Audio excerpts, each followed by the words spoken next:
The ring name The Beast, I did not make up. It was given to me early on in my UFC career. Matter of fact, it was Jim Brown was one of the play-by-play color commentators, the legendary NFL player Jim Brown. He said when he first met me, the Beast wears glasses for distance. I showed up wearing my sports jacket and tie because I worked at Arizona State. I worked at Michigan State. I'm a wrestling coach, stuff like this. And that was standard attire. He goes, and you're rather soft-spoken, Dan. He goes, I didn't take much of you whatsoever. He goes, then I see you climb into this cage and you kind of come unraveled and you're destroying and you're launching and you're clubbing. He goes, how are you able to turn it on like that? And I go, Jim Brown has asked me a question like that? I think that's just kind of pretty wild.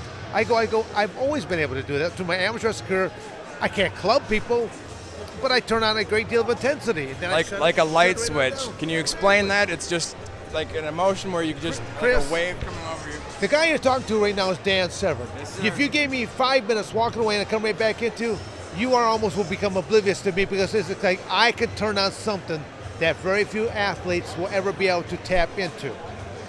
I'm a competitor. That's what I tell people. You're meeting Dan Severn right now. You're not meeting the Beast. I will shake your hand before. I will shake your hand after.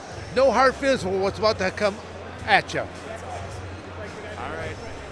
You heard it here, State of Pro Wrestling. My last point that I was going to say was the ring name The Beast has a lot of negative connotations. Anyone knows me knows how positive a person I am. Absolutely. So the word "the" stands for Dan Severn. I'm a teacher, humanitarian, and I'm an educator. And my message to young people is Beast. Oh, hang on. Say that one more time. There. And my message to young people is Beast. Believe in yourself. Educate yourself. Adjust your everyday attitude to study hard and then to teach others because you can't take it with you. Help make the world a better place. That'll be my legacy. Right on. It's been an honor to meet you, sir. Thank you. Chris.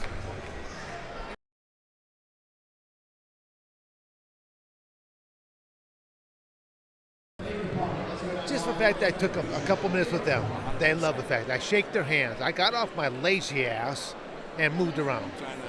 Yeah. All right. I'll come a little closer. I like that. All right.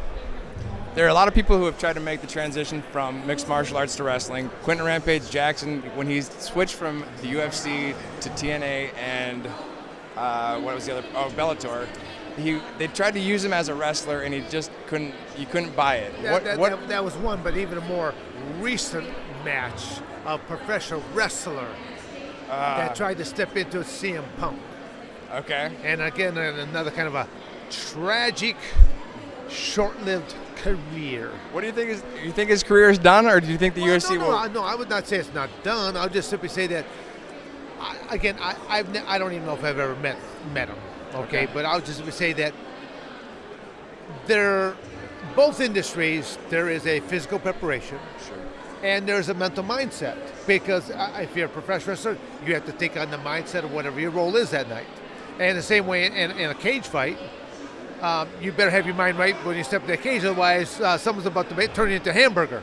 So it's a state of the mind, it's a physical preparation, it's a mind preparation, both. He seemed very positive after his loss, though. He said it was the greatest night of his life, and it seemed like he was inspired to do something new. I think I would like to see him do it again. I think that he's not going to be a guy that's ever going to be in the top 10. He's in a tough division. He's in a weight class that's you're going to have a lot of faster, younger guys for him to cut down. I think he was a 170-pounder, right? So it's been interesting to see him but guys like Shamrock were also, you bought into him, you knew he was a great fighter, and you also loved him. I'm saying I think that he's a great fighter. Oh, I'm sorry. I'll have to correct you somewhere along the way there, Chris, every now and then. I'm sorry. I apologize. The Sham is not a great fighter. All right, tell me more. Tell me more about the Sham. I heard. I have nothing to say about it. We're going to go see the fights in the last show in Houston or wherever it was where he got popped, and it was just like no more. There was supposed to have been, but he was supposed to have done a match with me. He had always signed a letter of intent. There was going to be a match with me. Literally, he did his show with Bellator on a Friday night. Okay. The company, not me, but this company called the UR Network. Yes. He had signed a letter of intent. He was going to face me on that Sunday. Oh, no kidding. Okay. No kidding. Oh, wow. No kidding. So to me, it's like I'm the guy who actually had brought it to the attention of this company. I go, do you realize that Ken Shamrock is fighting on a Friday night? And they're supposed to face me on your show? And then they call him, and Ken's words, at least this was what the owner of the company said that, oh, just move the show back by a week. Now, to me, it's like, what an arrogant ass to say, why? You knew what the date was beforehand, and now you want this to happen? And then to me, it's like, and they'll fight Gracie one weekend and fight me another weekend. Does Dan Severn have a problem with that? I'm thinking, oh, I don't.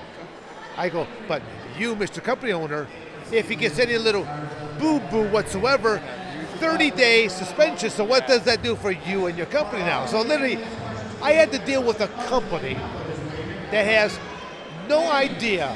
This UR network had no idea of what they were doing. They're an entertainment company only. I found them a state. I found them an athletic commission. I found them a venue. Just a little closer. Okay. And I found them everything. I got them even a ring. And then I'm the guy that gets left out in the cold. So Shamrock will never get a Christmas card out of me, nor will the UR network, because they did not live up to their word. So that's why I refer to them as the sham, and the UR network, they're also a sham because they never lived up to their word. Right now. So you're getting me riled up right now, and I have to be able to meet and be nice to people. I apologize. I have to go double down on my Prozac now. There are a lot of guys that come back for once-a-year appearances in the WWE, like they'll do a Royal Rumble run-in. Have they contacted you about doing that? Have you ever considered? No, they have not contacted me. Okay. Would I consider doing something? Sure. Awesome. But it takes communication. Awesome. I'm just filming myself I think I'm a pretty easy person to find. Yeah. It's not like I'm hiding anywhere. I'm out in very public places doing very public things. You're very easy to talk to as well. Yes. Also, I've been asked a number of times, especially with the Hall of Fame week and stuff like this, like, should you be inducted to the Hall of Fame? I go, that was my next question. Based upon some of the characters that have been inducted, based on that alone, hell yes. Right. But I'd like to hear some more of your on actual merit, way before anybody else. You mind giving me a rundown of your credentials for our fans? Chris, all right. Time. We are going to run out of tape before the Beast. Go to dansevern.com. I am an amateur wrestler, professional wrestler, cage fighter. I have competition of over 4 decades. I have the winningest percentile of any cage fighter in the world. Now, do you see any cauliflower ears? Do you see a broken nose? I mean, my teeth are crooked. They've always been crooked, but they're still originals. So, the Beast, the original Beast, but also the natural Beast. I think that's about out there for Chris. Beast is out of the house. And do yourself a favor and educate yourself. Go to the website, check them out.